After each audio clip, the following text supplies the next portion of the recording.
13th chapter of the book of Genesis. In chapter 12, we find that Abram had gone down into Egypt because of the famine. And there, as a result of a lack of faith and trusting God to take care of him, he had Sarah pass herself off as his sister.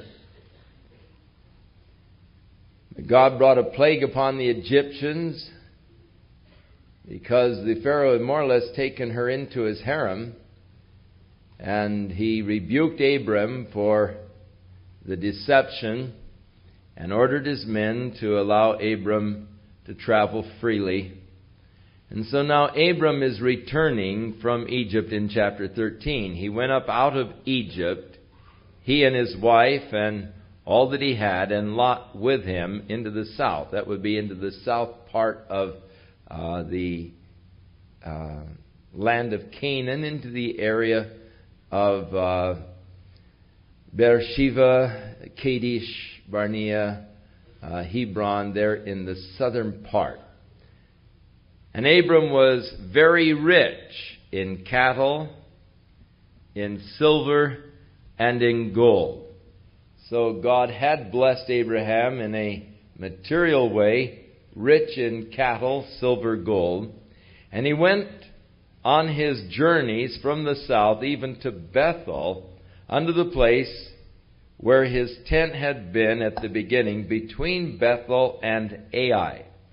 So when Abram first came into the land, his first stop was at Shechem. And then he came back towards the Jordan River at a high point.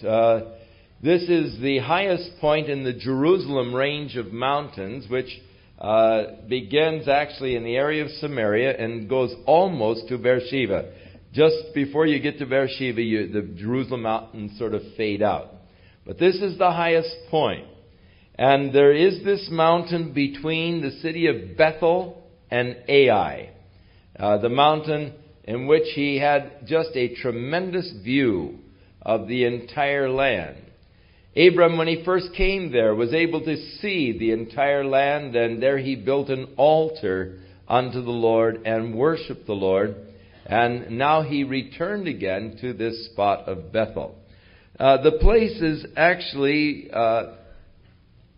sort of a significant place. It was near Bethel there that Jacob was fleeing from the wrath of his brother Esau, and he used a pillow of a rock, and he had the dream and the awareness of the presence of God. And there God made the covenant with Jacob and said, I am going to be with you whithersoever you go. I'm going to bless you, I'm going to prosper you, and I'm going to bring you back into this land. And Jacob sort of made his deal with God and said, if you'll be with me, if you'll bless me and prosper me, I'll give you 1/10 of everything I get. And so Jacob made his deal with God, and he left from the place of Bethel. Later on in Jacob's career, God said to him, I am the God of Bethel. And the Lord commanded him to return to Bethel. It was at Bethel that Jacob first became conscious of God, and God then challenged him to return to that place really of your first consciousness. More or less as Jesus called upon the church of Ephesus to return to their first love, that place where you first met God, or you first became conscious of God. And it seems that God seeks to call us back to that place of our beginnings, the beginning of our faith, the beginning of our devotion, the beginning of that excitement of knowing God and walking with God. Sometimes we begin to take things for granted. Our Christian experience begins to sort of just become a prosaic kind of a thing. I just sort of, go along with it. And I lose the excitement. God said to Israel at one time, where is the excitement of the espousal? When I first called you out, and upon all the people was holiness unto the Lord. In other words, the consciousness of the people was a God consciousness. They were so aware of the presence of God, and they were so excited in the things of God. And God is saying, where is the excitement of that espousal when I first drew you out of Egypt, and all of you were aware and conscious of me? And we see movements of God's Spirit, such as we are experiencing here. And it's so exciting. Just the work of the Lord and the excitement of everyone just being, turned on for Jesus. And just, we realize His presence, His power. We see His work. And there is that beauty of the excitement of God's work in our midst.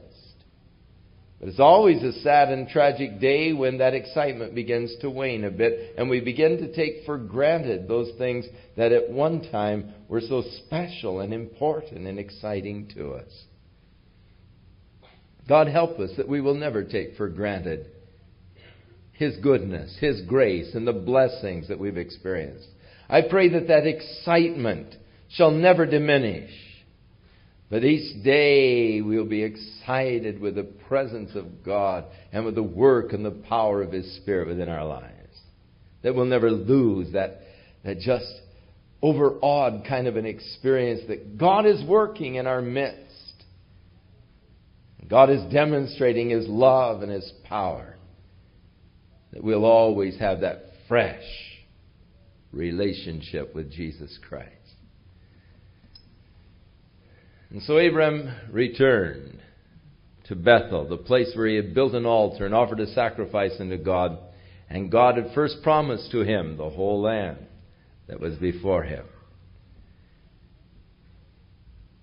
And Lot also, which went with Abram, had his flocks and his herds and his tents.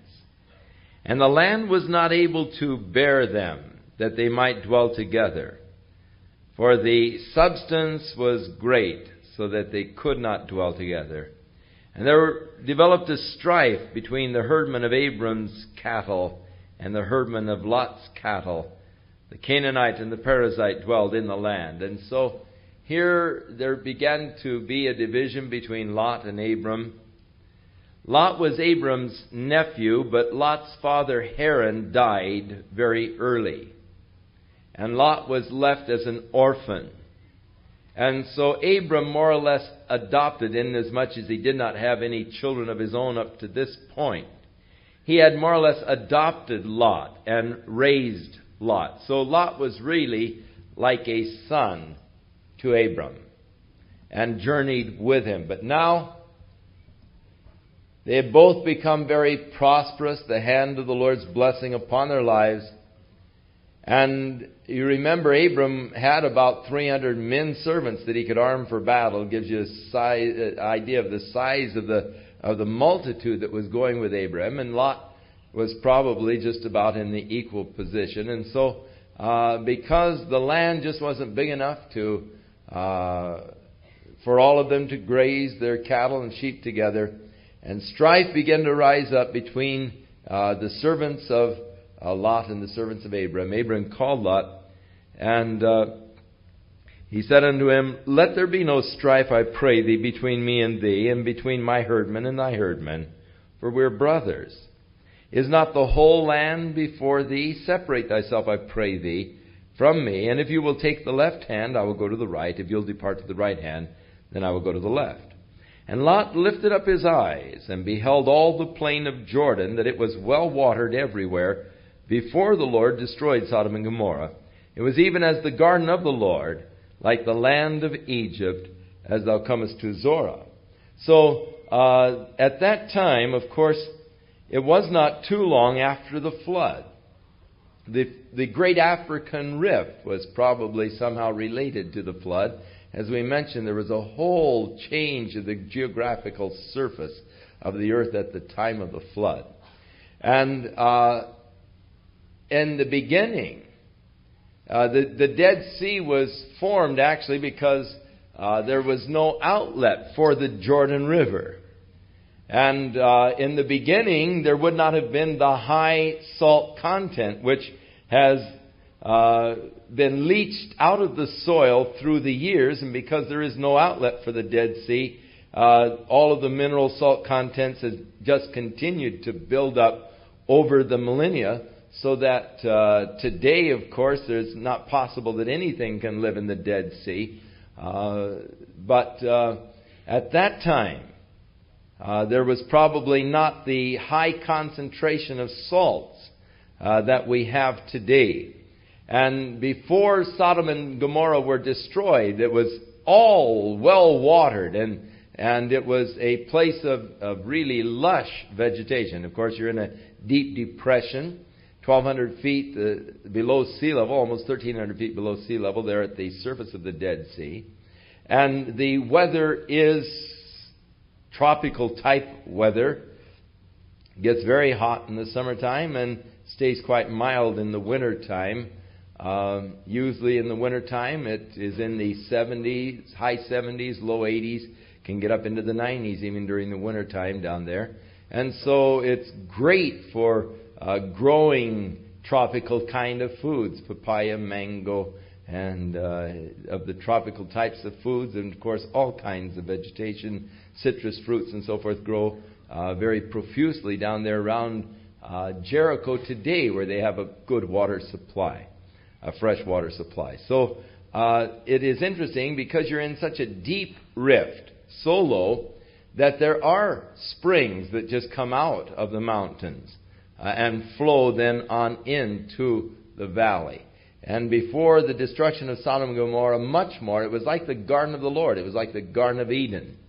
So Lot looked down at that lush tropical area, and he chose to move down in that direction. And Lot chose all of the plain of Jordan, and Lot journeyed east, and they separated themselves one from the other. And Abram dwelled in the land of Canaan, and Lot dwelled in the cities of the plain, and he pitched his tent toward Sodom. This was, you might say, sort of the beginning of the backsliding of Lot. First of all, his choice was a fleshly choice.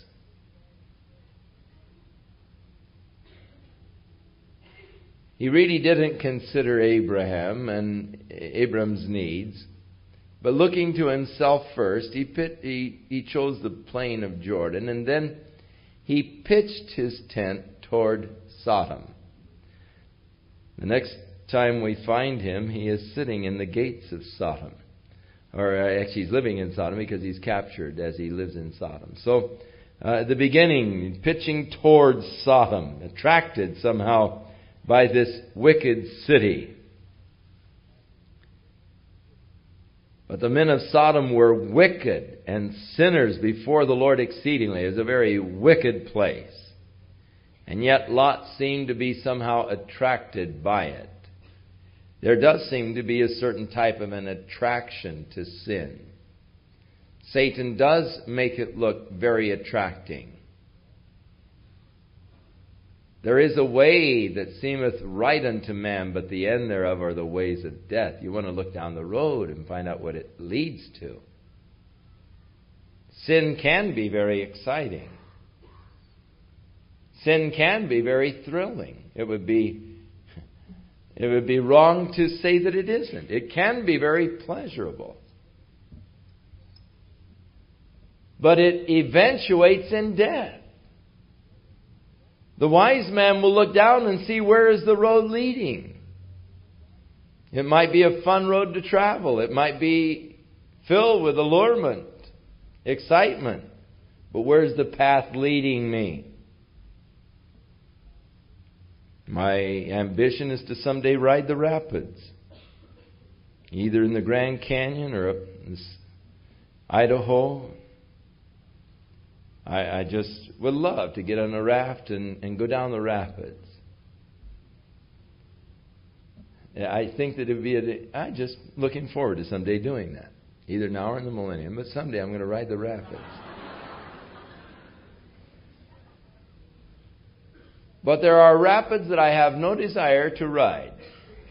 And those are the rapids above Niagara Falls. Now, I don't doubt but what they're just as exciting as the Grand Canyon or any other rapids that you might ride. But I don't like where it ends. So you going down, whee, fun, exciting, thrill. Man, the roar of the falls is getting louder. You're heading for destruction. And so the person in the path of sin excitement, thrilling. But you're heading towards destruction. The end thereof are the ways of death.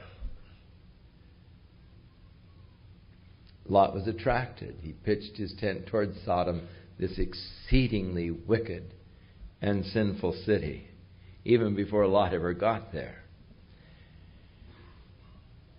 And Abram dwelled in the land of Canaan. Lot dwelled in the cities of the plain, pitched his tent. And then the Lord said unto Abram, after that Lot was separated from him. It was probably a difficult experience. Lot had become like a son to Abram. He was close. Abram loved him. And parting is never an easy experience. You see Lot taking off, and it's always harder to be the one that's left. It's always easier, I think, to go than to be the one that's left behind. And to see them going, it always gives you sort of an empty, sinking feeling as they sort of disappear over the hill, you know. And I can imagine for Abram, it was here he'd been traveling for years together now. For probably something like 50 years they've been together, close. And now he sees Lot taking off, and there has to be an ache in the heart, a lump in the throat. And so the Lord comes to comfort Abram. And the Lord said unto Abram, after that Lot was departed from him, Lift up now thine eyes, and look from the place where thou art, northward, southward, eastward, westward. For all the land which you see, to thee will I give it, and to thy seed forever. God's promise to Abraham. From the area there at between Bethel and Ai, this mountain peak. Looking towards the north, you see the area of Samaria. You can look clear on up and see Mount Hermon on a clear day. And he wasn't bothered with smog in those days.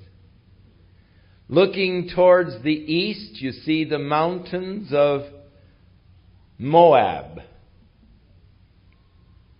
Looking towards the south, you see the area of Jerusalem, the southern range of the Jerusalem mountains, clear on down to the area of Beersheba.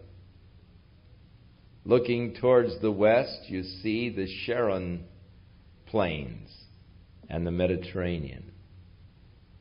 And so God said, just look to the north, the south, the east, the west. Just as far as you can see, Abram, I'm going to give you this land to you and to your seed. And God was going to give it to him forever. But Jimmy Carter's going to take away part of it from him.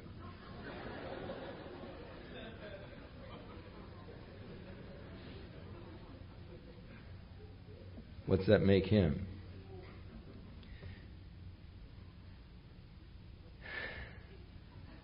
I get in trouble, ladies and Marks. I get a dozen letters tomorrow. But they just come out. I have to apologize to other people.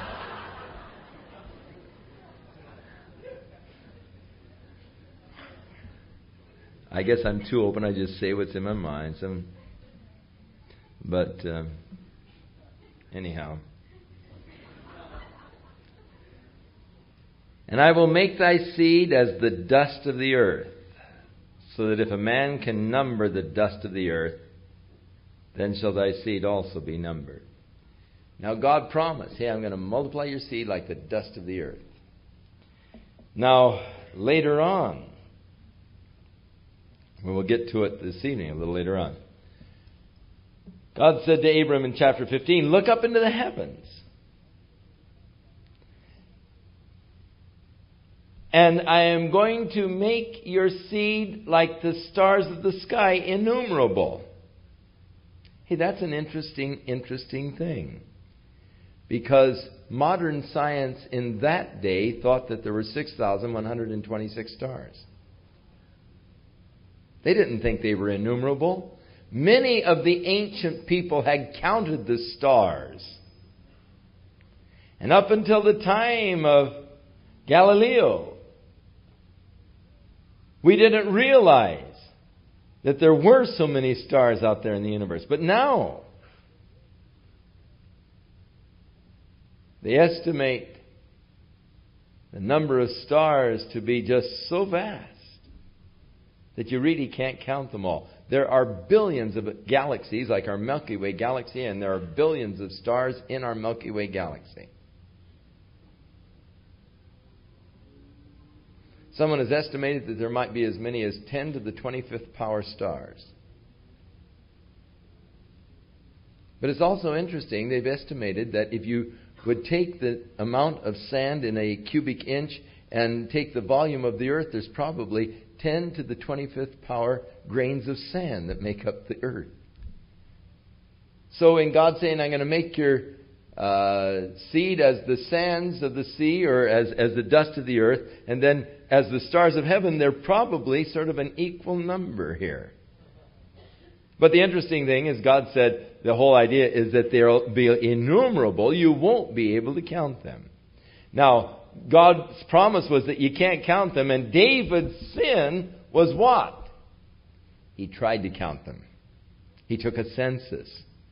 God didn't want a census taken of His people, because God's promise is they're going to be innumerable as the sands of the sea. You're not going to be able to count them. David's sin was in taking a census and counting the people, and it brought God's judgment against Israel because of David's sin in counting the people. So since then, they didn't take census in Israel, but everyone had to put a shekel into the temple treasury, and then they'd count the shekels. But the Orthodox Jew to the present day will not count off in a group. If you're in a group and you're playing party games and you've got a number in the group, an Orthodox Jew will not be numbered. And so they'll say, you're not 1, not 2, not 3, not 4, not 5. You know, I always figure out ways to get around things, you know. So we're really not numbering because you're not 1 and you're not 2. But the promise of God is the dust of the earth cannot be counted or numbered, so the descendants that I am going to give unto thee.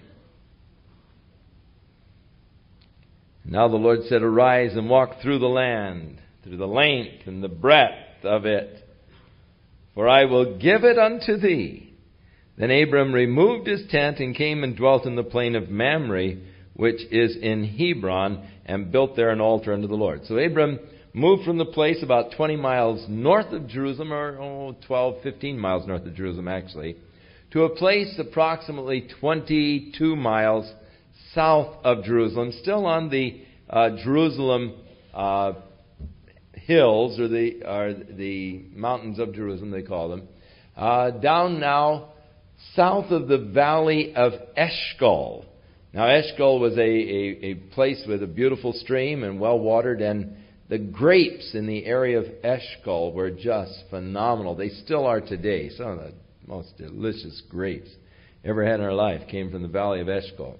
Right, it, of course, is adjacent to the area of Hebron.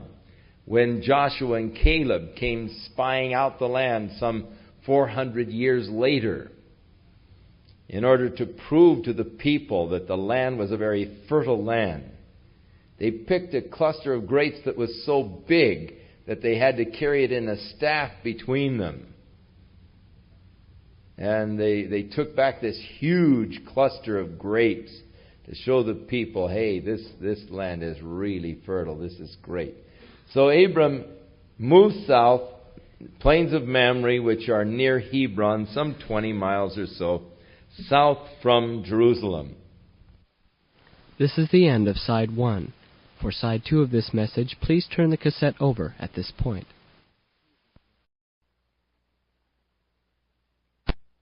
And it came to pass in the days of Amraphel, the king of Shinar. Now Shinar is Babylon. And Arioch, the king of Elazar, which is Babylonia, And Chedorlaomer, the king of Elam, which is Persia, and Tidal, the king of Goyim, or nation. So we don't know exactly what nations that comprise. 4 kings.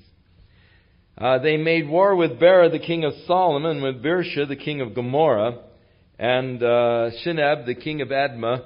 And these kings really, and there's no sense of reading their names off because we're not going to remember them anyhow, but they are the kings of the plain, the area where there were 5 cities in this lush area of the Jordan Valley there that comprised the cities around Sidon.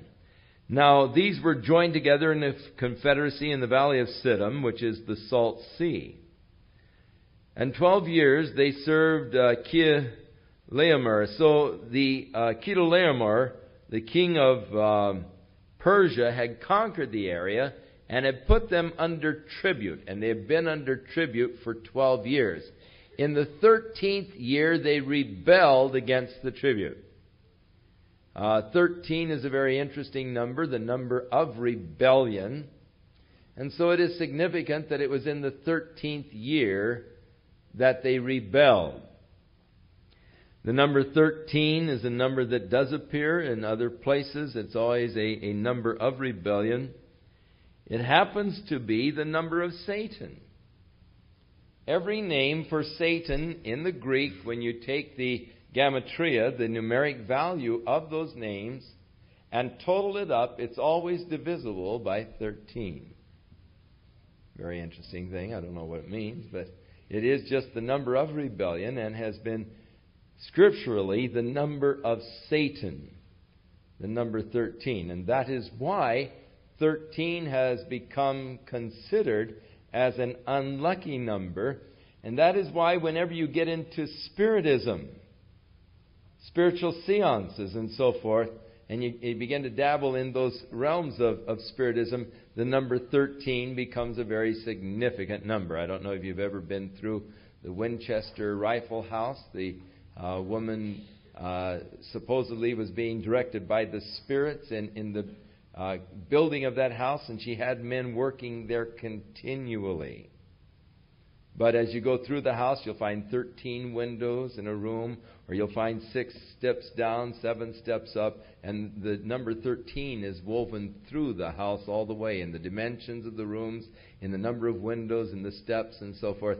And she used that number through the whole house. It is a number that anyone who dabbles into Spiritism is familiar with, because so many of the seances and so forth are the number 13 is an important number to them. And interestingly enough, it is a number of, scripturally, a number of Satan, the number of rebellion. So 12 years they served the king. In the 13th year they rebelled. Now in the 14th year he got together with these kings of Babylonia, and they made an invasion in the area that is today Jordan, but in history was Moab, and they invaded across the high country, clear on down to the area of Edom, coming down to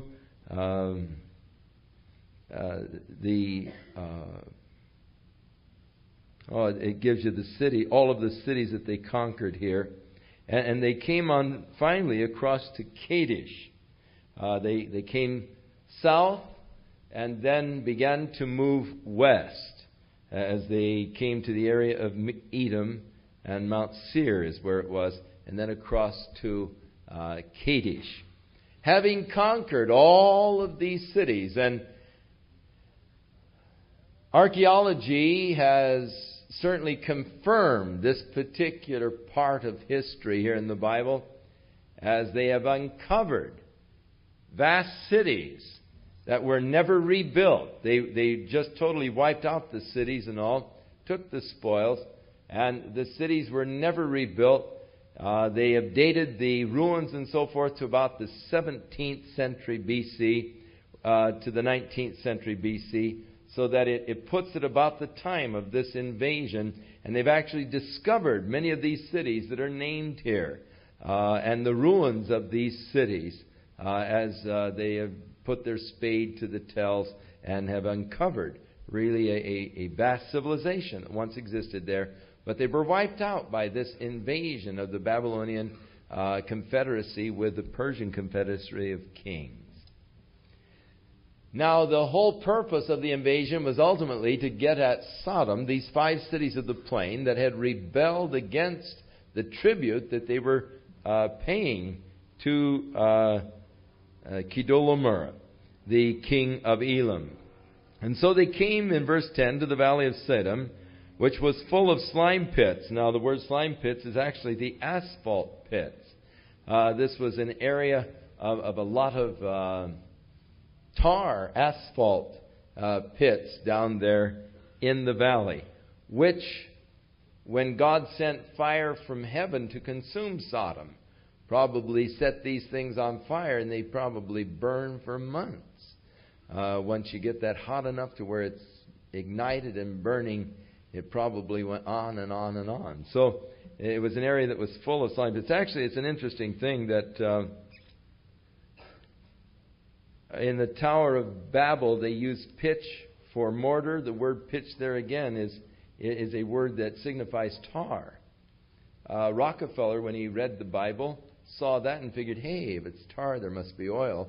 And that's why he began to explore for oil over in that area of Saudi Arabia and Iran and so forth.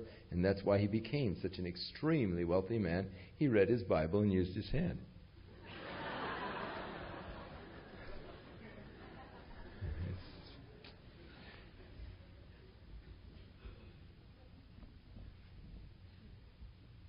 And so the kings of Sodom and Gomorrah fled and fell there.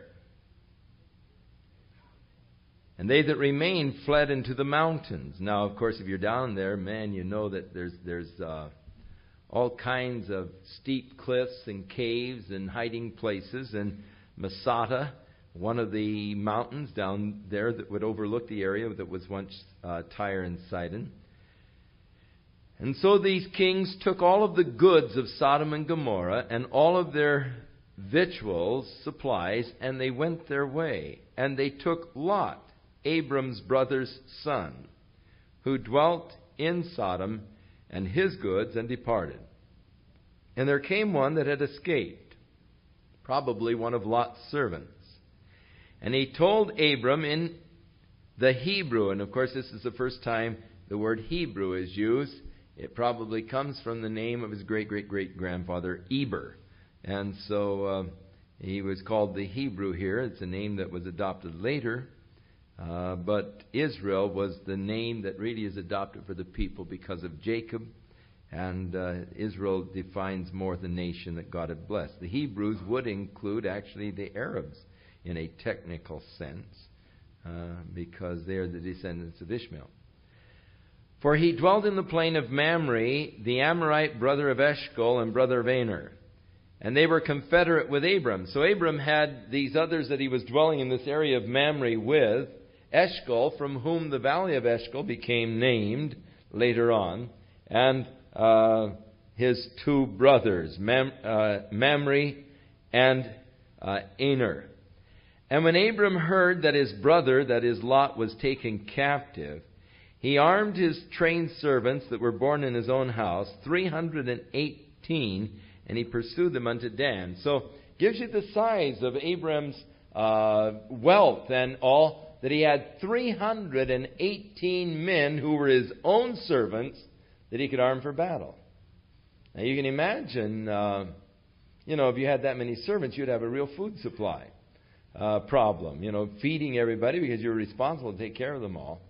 So Abram was a man of very vast means, very vast wealth, that he could support and keep that many servants. They pursued them as far as Dan. Now Dan is in the uppermost part of Galilee. It's just before you get to the base of Mount Hermon. It's probably 5 miles from Banyas, where the Jordan River comes right out of the base of Mount Hermon.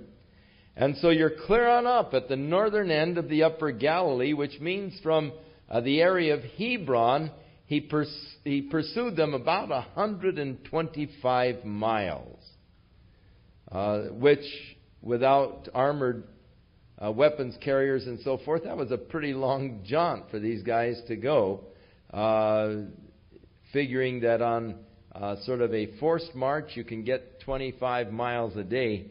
You get an idea of how far they pursued these armies, on up to the area of Dan, where they caught up with them in the area of Dan. And he divided himself against them. And he and his servants by night, he smote them and pursued them to Hobah, which is on the left hand of Damascus. Now Damascus is some 45 miles beyond. So he came upon them at night, took them by surprise, which was probably the wisest thing he could do, because the armies that he was facing were numbering anywhere from 50 to 100,000 men. And here he comes up with his 318 servants, plus those of the three brothers that went with him, confederate with him. And so probably at most an army of 500 or so, coming against several thousand, who had just wiped out almost a whole civilization. Wiped out 5 kings of the plain. They're tough guys. And Abram came on them at night. Now they probably, number one, figured no one would dare attack us unless they had a huge force. At night they couldn't see how many Abram had. And they were taken by surprise. They were confused. They began to flee. But from that point, it was hard to flee because you've got to go right on up the Golan Heights. You're in a box canyon. And so whenever you flee, the direction you always try to flee, at least, is home. And so they started heading home up Mount Hermon, really, because they came to the left side of Damascus, which means that they went on up Mount Hermon. And as they were fleeing, gave Abram and his men a chance to really wipe at their flanks and to come up and to destroy them as they were coming up on them. Pursued them all the way to Hobah, which is to the left of Damascus. That would be going north. And so Abram destroyed actually these armies that had come. And he brought back all of the goods. And he also brought again his brother, or literally his nephew Lot, and his goods, and the women also, and the people. So these kings had taken a lot of captives that they would have made slaves. Abram rescued them all and was bringing them back. And as he was returning, the king of Sodom went out to meet him after his return from the slaughter of Kedorlaomer. And the kings that were with him at the valley of Shaveh, which is in the king's dell. And Melchizedek, the king of Salem, brought forth bread and wine, and he was the priest of El Elyon, or the God the Most High, or the Most High God. And he blessed him and said, Blessed be Abram of the Most High God, possessor of the heaven and earth. And blessed be the Most High God, which hath delivered thine enemies into thy hand. And Abram gave him tithes of all. So, briefly, we are introduced to this interesting mystical person, Melchizedek, of whom the Scripture speaks very little. It tells us nothing of Melchizedek's parentage. Nothing of his mother and father. Tells us nothing of his genealogy. All that it tells us is that he was a servant, or a priest, actually, of the Most High God. He came out to Abram with what? Bread and wine, which are the symbols of communion. And he gave these unto Abram, and then he blessed Abram. Now, the lesser is always blessed by the greater. Therefore, in blessing Abram, it puts him a level above Abram. in Abram giving tithes of all that he had to him. Again, it was a signifying of the lesser paying the tithes to the greater, to the servant or the priest of the Most High God.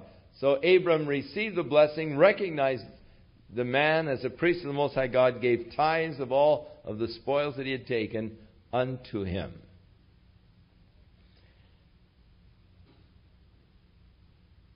Nothing more is said of Melchizedek until we get to the 110th Psalm. And suddenly,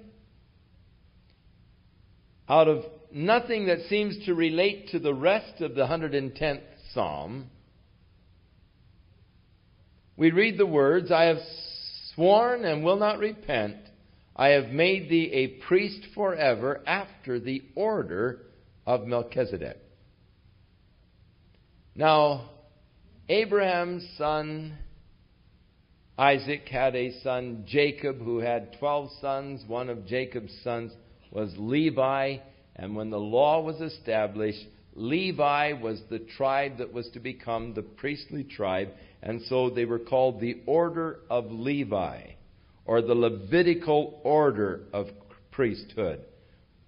Order referring to the family. Now here is an order of priesthood that precedes the Levitical order and is superior to the Levitical order in that Levi, in essence, when Abram paid tithes,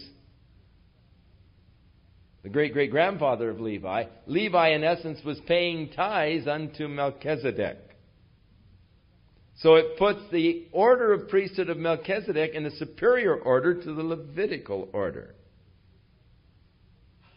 And God has sworn and will not repent. I have made thee a priest forever after the order of Melchizedek.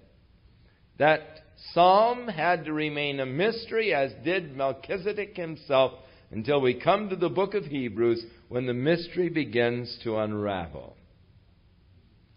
For the author of the book of Hebrews, when he begins to point out the fact that Jesus, though he is from the tribe of Judah, of which the Scriptures have nothing to say concerning the priesthood, but even though he is of the tribe of Judah, he is of the order of priesthood of Melchizedek, the superior order of priesthood.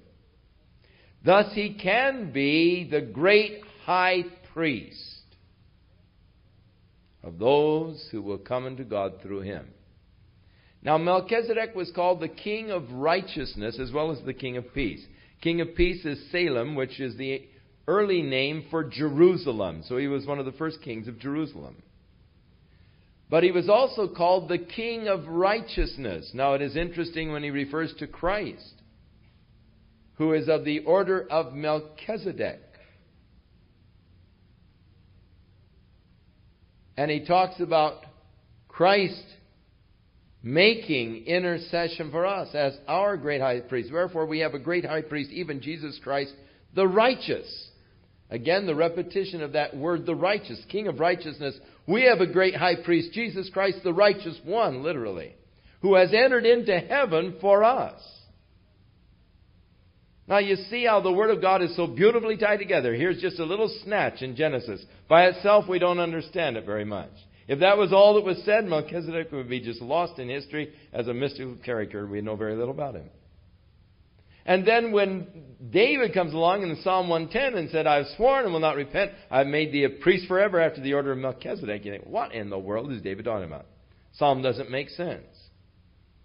It doesn't make sense until it's all put together in Hebrews and we realize that Jesus is our great high priest. He's not of the tribe of Levi, true, for he had to be the Lion of the tribe of Judah to fulfill the prophecy of the Messiah.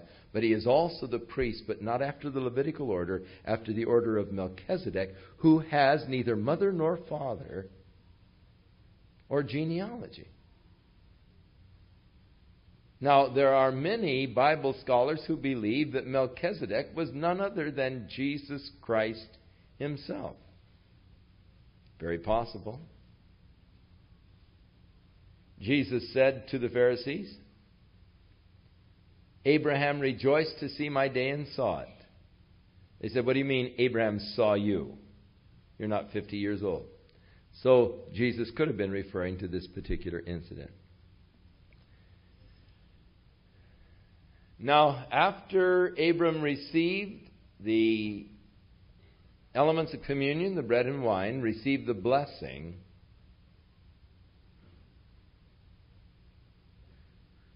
then the king of Sodom, verse 21, said unto Abram, Give me the persons and take the goods to thyself. Just give me the hostages that you've recaptured, and you keep all of the loot. And Abram said to the king of Sodom, I have lifted up my hand unto the Lord, the Most High God. El Elyon. He uses the same term now that Melchizedek had used concerning God. El Elyon, the Most High God. I have lifted up mine hand unto the Jehovah, the Most High God, the possessor of heaven and earth, that I will not take from a thread to a shoelace. I will not take anything that is yours, lest you would say, I made Abram rich. Abram had acknowledged that the blessings and the riches that he had come to him from God. He was not about ready to let any man take credit for making him wealthy. He didn't want anyone boasting and say, well, I made Abram rich. God had blessed Abraham, had prospered him, and Abraham wanted only God to get the glory.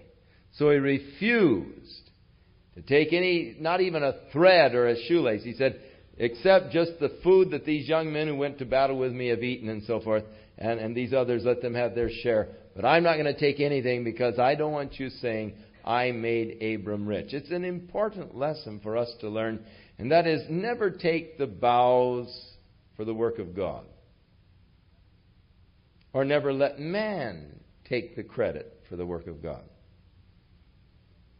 Man seems to always like to take credit for what God has done. Well, I fasted for many weeks, and I did this, and I did that, and I made this commitment, and I made this sacrifice, and I, and because I am so wonderful, God has done all of this. Oh, how horrible. When man seeks to take credit for what God has done. The Bible says that no flesh should glory in his sight. And so Abram was very wise in this. Recognizing that the hand of God's blessing had been upon his life and would continue upon his life because God had promised it, he said, hey, man, I won't even take a shoelace from you. Because in time to come, I don't want you to say, hey, I made Abraham rich. Recognizing that God was the one who had blessed him with these riches.